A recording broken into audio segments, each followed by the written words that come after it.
నిర్మల్ జిల్లా కేంద్రంలోని ఆర్డీఓ కార్యాలయం ఎదుట సమగ్ర శిక్ష ఉద్యోగులు చేస్తున్న నిరవధిక సమ్మె సోమవారం 7వ రోజుకు చేరుకుంది. సమ్మెలో భాగంగా కార్యాలయం ముందు గత జాతీయ రహదారిపై చెవిలో పువ్వులు పెట్టుకుని ఉద్యోగులు వినూత్న రీతిలో నిరసన తెలిపారు. ఈ సందర్భంగా ఉద్యోగ సంఘ ప్రతినిధులు మాట్లాడుతూ విద్యాశాఖలో గత కొన్ని సంవత్సరాలుగా ఉద్యోగం చేస్తున్న తమను పర్మినెంట్ చేయకుండా ఉద్యోగులుగా పరిణించడం లేదని ఆవేదన వ్యక్తం చేశారు. ఎన్నికల సమయంలో ముఖ్యమంత్రి రేవంత్ రెడ్డి ఇచ్చిన హామీని నిలబెట్టుకోవాలన్నారు. అధికారికంగా రంగానే రెగ్యులర్గా ఉద్యోగులుగా పరిగణించి పే స్కేల్ అమలు చేస్తామని చెప్పారన్నారు. ఎప్పటికైనా తమ సమస్యను పరిష్కరించి ఆదుకోవాలని ప్రభుత్వాన్ని వేడుకుంటున్నారు.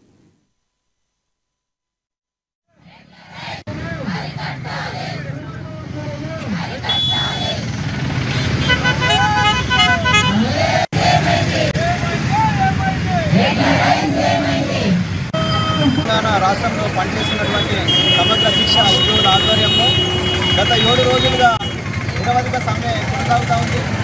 అందులో భాగంగా ఈరోజు నిర్మల్ జిల్లాలో సమగ్ర శిక్షలో పనిచేస్తున్నటువంటి ఉద్యోగులందరం కూడా మరి చెవిలో పువ్వు పెట్టుకొని మా యొక్క నిరసనను ఈ ప్రభుత్వానికి మరియు అధికారులకు తెలియజేయడం జరుగుతుంది.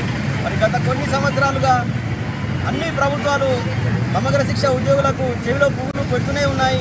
ఎందుకంటే సమగ్ర శిక్షలో పనిచేస్తున్న ఉద్యోగులందరూ కూడా ఇది సెంట్రల్ స్కీము 40:60 రేషియోలో ఉంటుంది, మా పరిధిలో ఏం లేదని చెప్పేసి రాష్ట్రాలు మరి మా అందరికి కూడా చెవిలో పూలు పెడుతున్నాయి. కానీ అప్పుడు పార్లమెంట్లో అప్పటి మంత్రి గారు అయినటువంటి స్మృతి ఇరానీ గారు ఒక ప్రకటన చేయడం జరిగింది.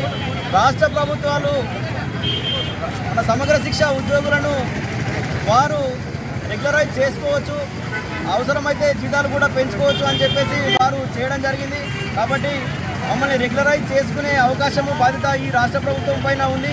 ముఖ్యమంత్రి గారు వెంటనే స్పందించి సమగ్ర శిక్ష ఉద్యోగులందరినీ కూడా రెగ్యులరైజ్ చేయాలని, అప్పటి వరకు మాకు మినిమం టైం స్కేల్ ప్రకటించాలని చెప్పేసి మేము ఈ సందర్భంగా డిమాండ్ చేస్తూ ఉన్నాం.